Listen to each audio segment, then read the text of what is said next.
up, dudes? This is your dude, TheLeondude, and today I'm going to show my gratitude to you guys for getting me 1,000 views by teaching you how to make brain invasion videos like the ones I make.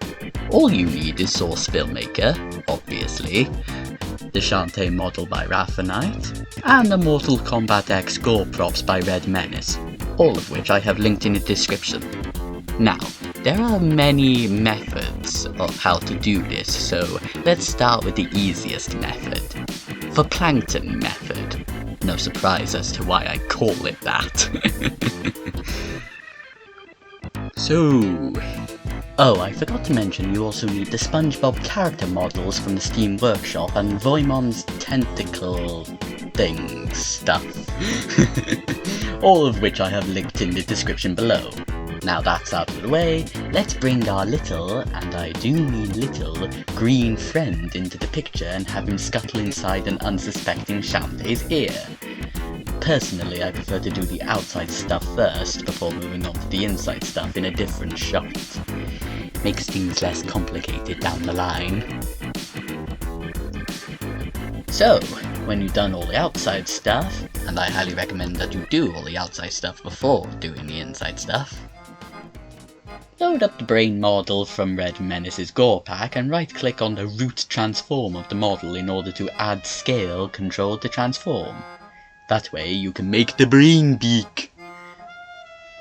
Then you load up this gore model and then make that big so you can have the big brain inside the big head. And when you got all that sorted out, pop the plankton model in there, shrink him down to size, and yes, I am aware of the irony of making someone like Plankton smaller, and load up whatever random models you can find that can make for a nifty mind control device. Now then, let's give our half genie puppet a little wake up call.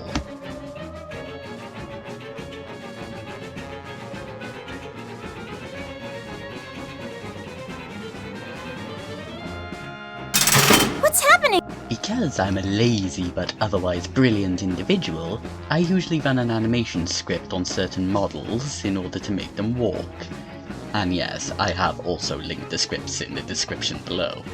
For Shantae, I use the Overwatch animations BIP script, and after loading up Widowmaker's walk cycle, I edit certain bits and bobs there, here and there, in order to make it look like Shantae is walking weird. And yes, it is important to have Shantae walking weird because, well, she does have a little green man poking around in her brain with a mind control device.